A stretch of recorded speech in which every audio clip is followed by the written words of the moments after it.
Hey, Otep, bienvenue à ma télé-réalité. En fait, c'est pas ma télé, c'est la télé-réalité des Kamites. Alors, on est samedi soir, qu'est-ce que je fais? Bon, je lis, si je ne travaille pas, je lis. Et j'ai un passage devant moi qui est l'avant-propos du livre de Cheikh Anta Diop, l'unité culturelle de l'Afrique noire.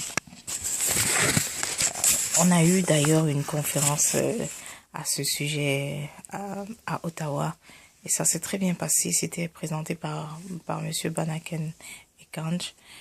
Et enfin bref, je la publierai quand j'aurai le temps, un extrait. Mais je voulais vous lire un extrait de l'avant-propos du livre. Parce que c'est un passage que j'aime énormément.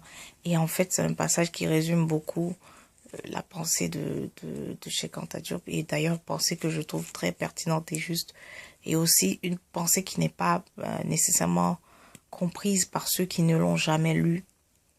Pourquoi? Parce que beaucoup de certains intellectuels justement lui reprochent d'être un passéiste, quelqu'un qui a parlé du passé, qui parlait simplement du passé pour qu'on puisse s'y complaire.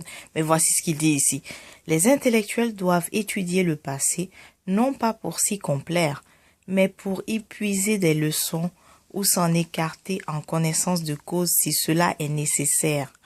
Seule une véritable connaissance du passé peut entretenir dans la conscience le sentiment d'une continuité historique indispensable à la consolidation d'un État multinational. La psychologie classique plaide en faveur d'une nature humaine essentiellement universelle. C'est parce qu'elle souhaite le succès de l'humanisme.